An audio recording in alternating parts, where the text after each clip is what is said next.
သွားပြီးတော့ဖုန်းကြီးကြောင်းတလိမ့်မှာဖြစ်ပါတယ်အားလုံးပဲစိတ်ဝင်စားနေဆိုရင်ကြည့်ခဲ့ပြီးထားပါ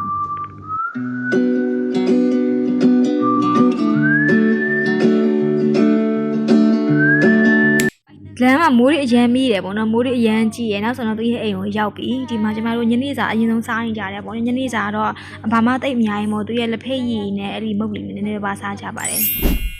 မနေ့ရတော့တငယ်ချင်းရရွာကိုလိုက်ပက်ပြီးတော့ပြပေးတယ်ရွာသားတွေကလည်းအရန်ခင်မွန်းကောင်းပြီးတော့ဖော်ရွေကြတယ်ဒီမှာကျမတို့မျက်နှာမတက်ရသေးဘဲနဲ့ရွာကိုလိုက်ပက်တော့မှာဖြစ်ပါတယ်နေ့ကတော့အဲ့ရကနေနိုးချင်းပဲရွာထဲမှာလိုက်ပက်ကြမယ်ဆိုပြီးတော့ကျမတို့သွားကြပါတယ်ရွာကဒီလိုတောင်ကြီးလေးမှရှိရပါတော့တောင်ကတော်တော်မြင့်တယ်တောင်ရဲ့နည်းနည်းလောက်ပဲမြင်ရပြီးတော့အပေါ်ပိုင်းတွေအကုန်လုံးက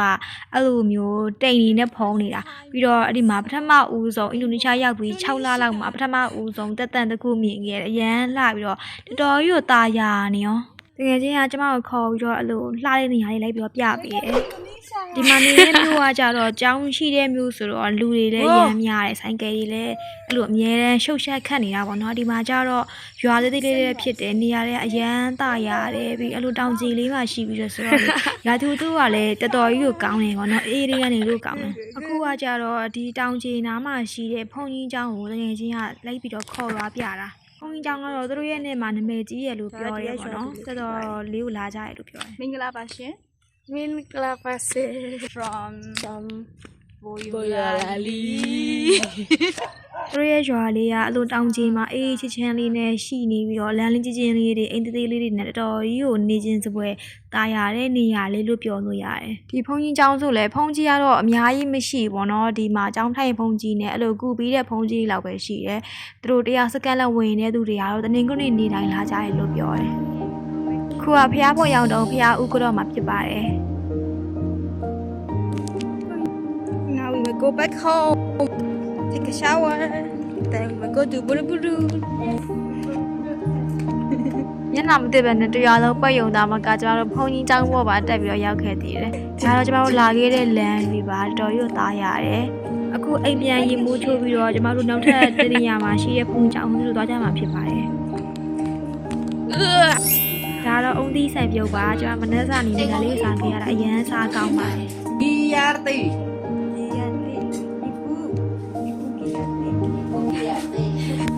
Selamat pagi Selamat pagi 1 2 3 Fire ကျမတို့ရေချိုးကြဖို့ပေါ့နော်တကယ်ချင်းကအေးနေတယ်ဆိုတော့ရင်တွေနဲ့ချိုးခြင်းလားဆိုပြီးတော့ဒီမှာရင်တွေတဲ့ပြီးတော့ကျမတို့ရေချိုးကြပါတယ်အခုကတော့ဖုန်းကြီးကျောင်းသွားတော့မယ်ပေါ့နော်ဒီမှာဘာသာတွေဆိုပြီးတော့ကျမတို့ကားလေးနဲ့တူတူတခြားမြို့မှာရှိတဲ့ဖုန်းကြီးကျောင်းသွားမှာဖြစ်ပါတယ်အဲ့ဒီကနေဆိုရင်တနာကြီးကြော်လောက်တော့သွားရတယ် See beautiful girls Outfit check Outfit check outfit check ဒါတကယ်ချင်းအမားသူကမဝဲကြွေးပါတယ်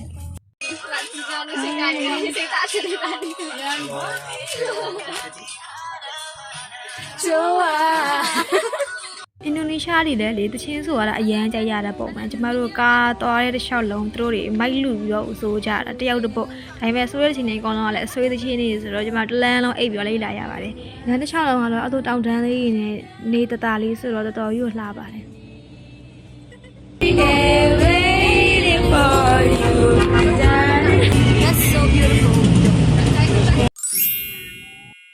တနင်္ဂနွေကျော်လောက်ကစီပြီးတော့ဒီဘိုရိုဘူဒူးတမ်ပယ်ဆိုတဲ့နေရာကိုရောက်ပြီးဒီတမ်ပယ်ကဒီအင်ဒိုနီးရှားမှာအကြီးဆုံးဗုဒ္ဓဘာသာဖုန်ကြီးကျောင်းပေါ့နော်ကမ္ဘာမှာဆိုရင်ဒီကမ္ဘောဒီးယားကအန်ကာဘွတ်ပြီးအကြီးဆုံးကျောင်းလို့ပြောလို့ရတယ်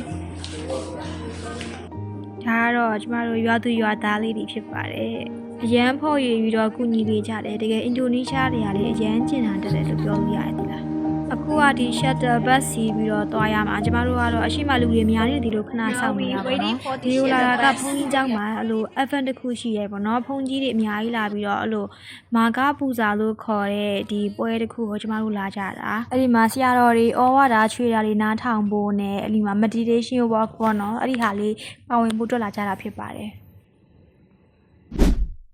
ကားစီးရတာခဏလေးပဲကြာတယ်2မိနစ်3မိနစ်လောက်ပဲကြာတယ်ပေါ့နော်အဲ့လောက်ပဲစီးရပြီးတော့ကျမတို့တွေလမ်းထက်လျှောက်ပြီးတော့သွားရတယ်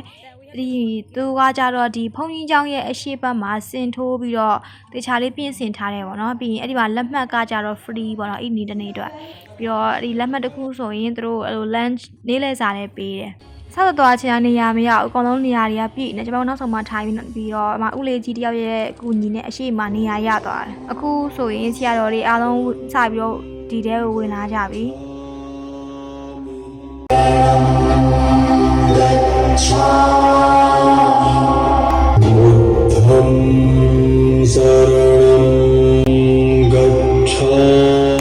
အမဆရာတော်တွေရောက်ပြီဘယ်လောက်မှမကြောက်ဘူးမိုးတွေရှည်ရွာတာအမသူတို့စင်ထားတဲ့စင်တွေပါလှုပ်ရမ်းပြီးတော့လေမီးဆိုင်တွေပြုတ်ကြပန်ကန်တွေပြုတ်ကြတယ်မိုးကအသေးအတန့်ကိုကြီးလာဒီမှာဆိုတော်တော်ကြီးလန့်တာပွဲပြက်ပြီးတော့ထင်နေတာပေါ့နော်အကောင်လုံးကလည်းတခြားနေရာလာတဲ့လူတွေကပိုများတယ်ဒီမှာကြီးကြီးပေါ့နော်တော့မိုးတွေမကဘူးလေချမ်းတွေပါတိုက်တာဆိုတော့လုံးဝဟိုကြောက်စရာကြီးပြီးတော်တော်ကြီးလည်းအေးနေတာ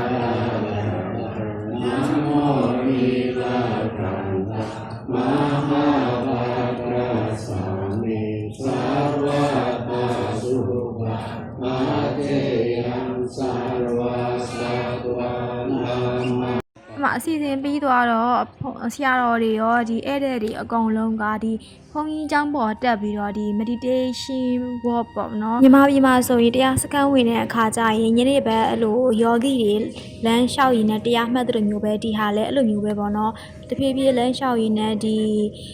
ဘုန်းကြီးကျောင်းကိုလက်ရရက်ပတ်ပြီးတော့ဒီမှာတရားမှတ်ရင်းနဲ့လျှောက်ကတာဖြစ်ပါတယ်အဲ့ဒီနေရာလူအရန်များတော့တော်တော်များများလည်းအဲ့လိုမျိုးနည်းနည်းရောက်ရက်ခတ်သွားတာမျိုးရှိတယ်ပေါ့နော်တချို့တွေလည်းအဲ့လိုမျိုး meditation walk ကိုတခြားလေးမလျှောက်နိုင်ကြဘူးကျမတငယ်ချင်းကတော့တခြားရှင်းပြပြီးလို့သူ့အကူညီနဲ့တခြားလေးပေါ့နော်အေးဆေးဆေးလမ်းလျှောက်ခဲ့ပါတယ်ဘုန်းကြီးကျောင်းရဲ့အပေါ်ကိုကြာတော့တန်ကာတော်တွေပဲဒီနေ့ကအဓိကတက်ကြတယ်ပေါ့နော်တခြားသူတွေထပ်ပြီးတော့တက်ချင်တဲ့အခါကျရင်တော့သူတို့ကဝင်ကြီးလေးတော့ပေးရတယ်အခုဆိုဆရာတော်တွေအကုန်လုံးလည်းပြန်ကြပြီမိုးတွေကတော်တော်ကြီးကိုအုံနေတနေ့ကုန်လုံးကိုမိုးကရွာလိုက်နေတာလိုက်လို့ဖြစ်နေတာတို့လည်းတကယ်ချင်းနေတူတူအမှတ်တရတပုံရပြီးတော့အခုဆိုရင်ပြန်မိုးတွက်ပြနေကြပြီနိုင်ငံခြားမှာနေတော့ကိုယ့်ရဲ့ဗုဒ္ဓဘာသာနဲ့ပို့ပြန်ပြီးတော့ရင်းနေရပါတော့ဒီလိုမျိုး event လေးတက်ပေးရတာ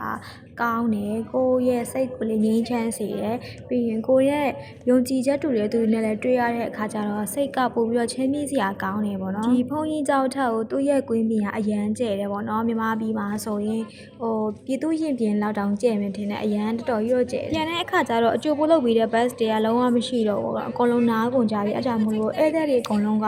ဒီလိုထွက်ခဲ့တဲ့ဒီလက်မှတ်ရောင်းတဲ့နေရာအထိပေါ့နော်ကိုယ့်အကိုပြန်ပြီးတော့လမ်းလျှောက်ကကျမတို့လည်းကားပေါ်တရောမိုးတွေကအရန်ရွာချလာကျမတငယ်ချင်းကတော့ကားပေါ်မှာနေညနေစာကိုဆွဲပလိုက်ပါတယ်သူကဘာအရန်စာနေဘူးလို့ပြောတယ်နောက်နေ့မနေ့ကျတော့တငယ်ချင်းရဲ့ဆိုင်ကင်းနေပဲကျမတို့အကြောင်းတက်တဲ့မြို့ကိုပြန်ခဲ့ကြပါတယ်ဒီမြို့လေးကိုလေ့လာရတဲ့အတွက်ကိုယ့်ရဲ့စိတ်ကလည်းတကယ်အေးချမ်းသွားသလိုမျိုးပဲဘုန်းကြီးကျောင်းရဲ့ပွဲကိုတရားကြောင့်မို့လဲတကယ်ကိုငြိမ်းချမ်းမှုရှာတွေ့သွားတယ်လို့ပြောလို့ရတယ်ပေါ့နော်တကယ်ချင်းရဲ့မိသားစုနဲ့ရွာသားတွေကလည်းအရန်ကိုကူညီပေးတွေ့ကြမလို့အကုန်လုံးစသရအဆင်ပြေခဲ့တယ်ဒီမျိုးလေးတော့အများကြီးတတိယနေမှာပါကြည့်ပြီးတော့ကျေးဇူးအများကြီးတင်ပါတယ်